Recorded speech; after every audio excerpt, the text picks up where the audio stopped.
تاکہ ان کے ذریعے جہاد ہو، کیونکہ اس زمانے میں گھوڑے اور اونٹ یہ ایک اثاثہ ہوا کرتے تھے، اور جنگوں کے ٹائم پہ ان دونوں جانوروں کی بہت اہمیت ہوا کرتی تھی۔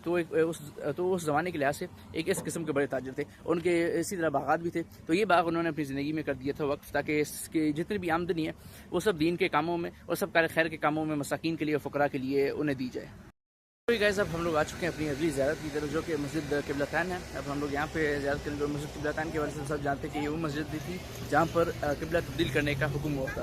تو بنیادی طور پر واقعہ یہ تھا کہ پہلے جب آغاز کے دن تھے تو اس وقت جب نماز پڑھی جاتی تھی تو ہمارا قبلہ وہی قدس کا قبلہ ہوتا تھا، یعنی ہم قدس کی ڈائریکشن میں نماز پڑھتے تھے۔ تو جو مدینہ کی یہودی تھے نا، وہ رسول اللہ صلی اللہ علیہ وسلم کو تانے دیا کرتے تھے، ہنسا کرتے تھے کہ تم تو الگ دین لے کے آئے ہو، لیکن نماز تم حبیبی ہمارے قبلے کی طرف پڑھتے ہو، تو ہمیشہ آسمان کی طرف مسکرا کے دیکھا کرتے تھے۔ تو واقعہ یہ تھا کہ یہاں پر اسی مسجد کے اندر جب وہ نماز پڑھا رہے تھے تو 2 رکعتیں انہوں نے قدس کی طرف، یعنی قدس کی ڈائریکشن میں پڑھی، اور اس کے بعد قرآن کی وہی نازل ہوئی، آیات نازل ہوئی اور حکم دیا گیا کہ فوراً سے اپنا رخ تبدیل کرنے، اپنا قبلہ تبدیل کرنے۔ تو اس لیے 2 رکعتیں قدس کی طرف پڑھی گئی اور 2 اس کے بعد پھر حرم کی طرف۔ تو یہ وہ واقعہ ہے جس سے اس مسجد کا نام مسجد قبلتین پڑا۔ تو ابھی یہاں کی ہم زیارت کرتے ہیں۔ وسلم دائما أبدا على حبيبك خير الخلق كلهم يا ربي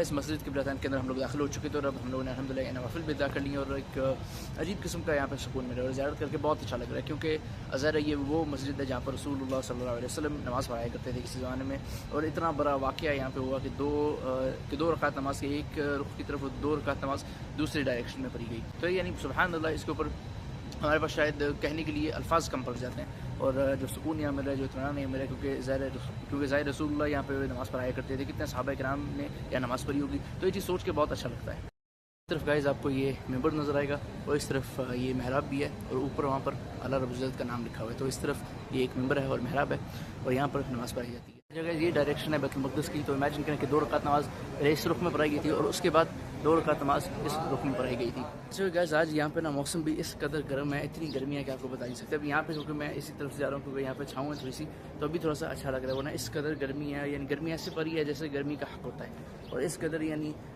عجیب سے ویدر ہوا ہے۔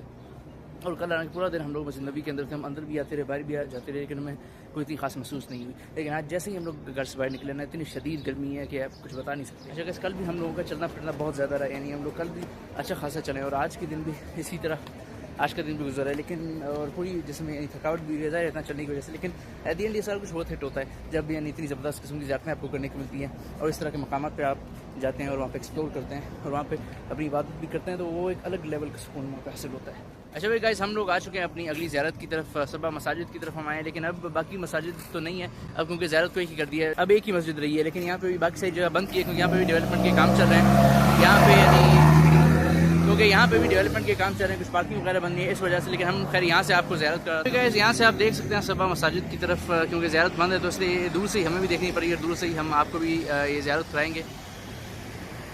تو یہ دیکھیے یہاں پر صبح مساجد ہوا کرتی تھی، ابھی تو خیر ایک ہی زیارت کر دی ہے ابھی۔ اچھا بھائی گائز، یہ ہم لوگ ایک اور اہم زیارت پہ آ چکے ہیں، جو کہ حضرت امام زین العابدین کا گھر ہے یہاں پر، اور ظاہر حضرت علی بھی پہلے یہیں پہ رہا کرتے تھے، اور اس طرف یہ جو آپ دیکھ سکتے ہیں نا، یہ ایک کنواں ہے، حضرت علی کے کنویں کے نام سے یہ مشہور ہے۔ تو یہ بہرحال یہ وہ جگہ ہے جو امام زین العابدین کا گھر ہوا کرتا تھا۔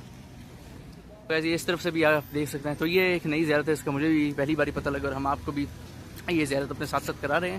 یہ حضرت امام زین العابدین کا گھر ہوا کرتا تھا۔ امام زین العابدین جو حضرت حسین رضی اللہ تعالیٰ عنہ کے سب سے چھوٹے صاحبزادے تھے۔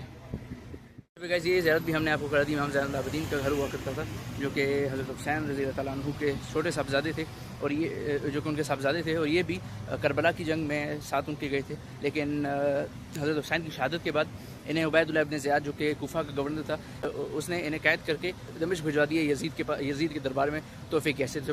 تو بہرحال جب یہ یزید کے دربار میں پہنچے تو انہوں نے تو انہوں نے نہ صرف ان کی بہت عزت افزائی کی بلکہ بہت سارے تحفے اور ہدیے دے کے انہیں واپس مدینہ کی طرف بھجوا دیا. تو یہ وہ مقام تھا جہاں پہ ان کا گھر ہوا کرتا. اس وقت ہم لوگ اپنی اگلی ڈیسٹینیشن پہ پہنچ چکے ہیں. اچھا سب سے پہلے میں یہاں کلیریفائی کر دوں کہ یہ کوئی زیارت بالکل نہیں ہے. یہ ویسے ایک ڈیسٹینیشن ہے, آپ یہاں دیکھنے کے لیے گھومنے کے لیے آ سکتے ہیں. یہ کوئی زیارت بالکل نہیں ہے, ٹھیک ہے. یہ یہاں پہ حجاز ریلوے والی سائٹ پہ ہم لوگ آئے ہوئے ہیں. یہاں پر آپ دیکھ سکتے ہیں کہ ٹرکش گورنمنٹ نے جب یہاں پہ حجاز ریلوے کا پروجیکٹ شروع کیا تھا تو یہ ان لوگوں کا پرانا ریلوے اسٹیشن ہوا کرتا تھا. یہ جیسا کہ آپ دیکھ سکتے ہیں اس طرف سے لے کر وہ ادھر آخر تک جہاں آپ ہٹس نظر آ رہے ہیں, یہ سارا ان کا ریلوے اسٹیشن ہوا کرتا تھا.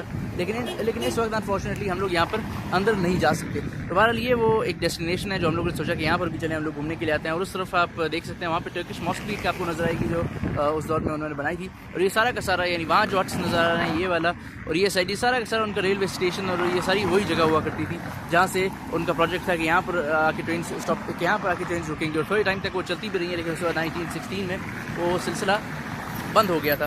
تو یہ وہ پوری سائڈ ہے جو ہم لوگوں نے سوچا کہ ہم لوگ اس جگہ کو بھی ایکسپلور کرتے ہیں. تو ون سیکنڈ میں کلیریفائی کر دوں کہ یہ کوئی بھی زیارت نہیں ہے, یہاں پہ آپ ویسے ہی گھومنے کے لیے ایکسپلور کرنے کے لیے آ سکتے ہیں.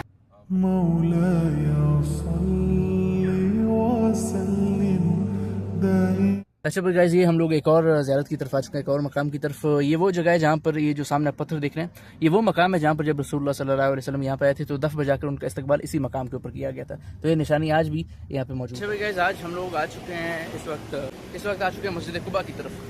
اور مسجد قباء جیسے کہ آپ سب جانتے ہیں کہ اسلام کی پہلی مسجد تھی. جب رسول اللہ صلی اللہ علیہ وسلم مدینہ آئے تھے تو یہ پہلی مسجد تھی جو انہوں نے تعمیر کی. تو یہ وہ مسجد ہے جس میں باقاعدہ رسول اللہ صلی اللہ علیہ وسلم نے بھی اس وقت جو صحابہ کرام تھے اور اس وقت جو صحابہ کرام تھے ان کے ساتھ اس مسجد کی تعمیر میں مدد کی تھی. اور ان کا بھی اس مسجد کی تعمیر میں یعنی انہوں نے بھی اس مسجد کی تعمیر میں پوری مدد کی تھی, پورا ہاتھ بٹایا تھا. تو یہ اس وجہ سے ہماری بہت خاص بھی ہے. اور آج کیونکہ سیٹرڈے کا دن ہے تو مسجد قباء کے اندر ہم آئے یہاں پہ انشاءاللہ نوافل بھی ادا کریں گے.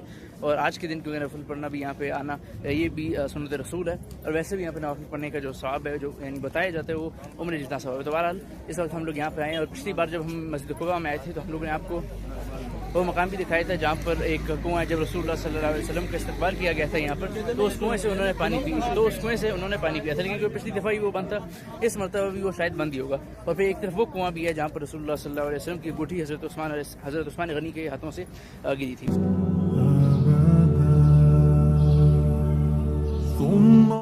تو اندر ہم لوگ داخل ہو چکے ہیں, نوافل بھی ہم نے پڑھ لی. اور یہ آپ دیکھ سکتے ہیں مسجد قباء کا سب سے خوبصورت حصہ جو مجھے لگتا ہے. یہ دیکھیں اس طرف آپ کو ممبر بھی نظر آئے گا اور اس طرف پھر محراب بھی ہے. مولاي صل وسلم دائما ابدا. اچھا بھائی گائز, ہم لوگ یہاں پر اب اپنی اگلی زیارت کے اوپر آ چکے ہیں. پلان تھوڑا سا چینج آیا, ہم نے سوچا کہ ایک دو اور زیارتیں کر لیں. یہاں پر بیر غرض ہے اور بیر غرض یہ وہ کنواں ہے جس کے پانی سے رسول اللہ صلی اللہ علیہ وسلم کو غسل دیا گیا تھا. تو یہ انفارچونیٹلی اس وقت بند ہے, 2 بجے کھلے گی. لیکن کیونکہ تھوڑا سا وقت کی بھی کمی ہے تو اس وجہ سے ہم اس وقت یہیں سے دیکھ رہے ہیں, زیارت کر رہے ہیں اور آپ کو بھی ساتھ ساتھ کروا رہے ہیں. یہ گائز آپ دیکھ سکتے ہیں یہاں پر بیر غرض ہے. یہ وہ پانی کا کنواں ہے جس کے پانی سے رسول اللہ صلی اللہ علیہ وسلم کو غسل دیا گیا تھا. اچھا گائز, اس وقت ہم لوگ آ چکے ہیں بیر فقیر میں. اور یہ جگہ یہاں پر پانی کا کنواں بھی جسے یعنی بیر فقیر کہتے ہیں. اور یہاں حضرت سلمان فارسی کا باغ بھی ہے. تو یہ آپ دیکھ سکتے ہیں سارے وہ کھجور کے درخت ہیں. یہ جو اس طرف آپ دیکھ رہے ہیں یہاں پہ بیر فقیر ہے. یہ جو پرانے پتھر ہیں اسی سائڈ پہ وہ ویل, اسی سائڈ پہ وہ پانی کا کنواں ہے. اچھا بھی گائز, مسجد نبی کے خوبصورت مناظر آپ دیکھ سکتے ہیں. ہم لوگ نے الحمدللہ اپنی ساری زیارتیں مکمل کی اور اس کے بعد چلے گئے تھے ہوٹل میں تھوڑی ریسٹ کرنے کے لیے کیونکہ گرمی بہت تھی اور ظاہر تھکائی بھی بہت تھی. تو ہم نے سوچا کہ تھوڑی سی ریسٹ کریں, اس کے بعد نماز پڑھنے کے لیے دوبارہ حرم میں آئے. الحمدللہ اپنی نماز وغیرہ ہم نے یہاں پہ ادا کر لی ہے. اور اب ہم یہاں سے چلیں گے اور جا کے اپنی باقی چیزوں میں تھوڑا سا اور جا کے پھر اپنی پیکنگ وغیرہ میں بزی ہو جائیں گے. کیونکہ ہم لوگوں نے کیونکہ شام کو ہم لوگوں نے جانا ہے ریلوے اسٹیشن. تو ممکن ہے کہ ہماری جو مغرب کی نماز ہے وہ شاید ریلوے اسٹیشن کے اندر ہی ہو. تو خیر دیکھتے ہیں, وہ بھی آپ کو ساتھ ساتھ سارا سفر دکھائیں گے. بك خير الخلق كلهم مولاي صل وسلم. اس وقت ہم لوگ بیٹھ چکے ہیں ٹرین کے اندر. بس تھوڑی دیر میں ہماری روانگی ہے اور ہمارا جو مدینہ کی جرنی تھی, مدینہ کا ٹرپ تھا وہ اب اختتام کو پہنچا. بس کچھ دیر میں ہم لوگ انشاءاللہ جدہ میں ہوں گے. اچھا گائز, تو اس وقت ہم لوگ پہنچ چکے ہیں جدہ میں. سلمانیہ اسٹیشن میں ہم لوگ اس وقت موجود ہیں. اور ابھی بس یہاں سے ہم آگے جائیں گے اپنے گھر کی طرف. سفر الحمدللہ ہمارا بہت خوشگوار رہا اور جو پورا ایک ہمارا مدینہ کا ٹرپ تھا, جو پوری جرنی تھی وہ بڑی زبردست گزری. بہت زیادہ چیزیں ایکسپلور کرنے کو ملی اور بہت زیادہ مزہ آیا. لیکن ساتھ سے دل بھی اداس ہے کیونکہ ظاہر ہے مدینہ چھوڑنے کا کسی کا بھی دل نہیں چاہتا. اور انشاءاللہ نصیب میں رہا تو دوبارہ ہم ضرور جائیں گے روسر اسکول پہ، دوبارہ ضرور انشاءاللہ حاضری دیں گے. اور ہم نے کوشش کی ہے اس ٹرپ میں کہ جتنا بھی ہو سکے نا ہم لوگ زیادہ سے زیادہ ایکسپلور کریں، زیادہ سے زیادہ مقامات کو، اور آپ کو بھی سارا کچھ تفصیل میں اور ڈیٹیل میں دکھائیں. تو بھی ہم نے پوری کوشش کی. امید کرتے ہیں کہ آپ کو مدینہ کے ہمارے سارے جو ولاگز ہیں وہ بہت زیادہ پسند آئے ہوں گے. تو گائز چینل کو سبسکرائب کرنا مت بھولیے گا تاکہ ایسے زبردست اور بہترین قسم کے ولاگز آپ کو دیکھنے کو ملیں. چینل کو، ہمارے تمام ویڈیوز کو لائک کریں، چینل کو شیئر کریں اور زیادہ سے زیادہ سبسکرائب کریں. اللہ حافظ.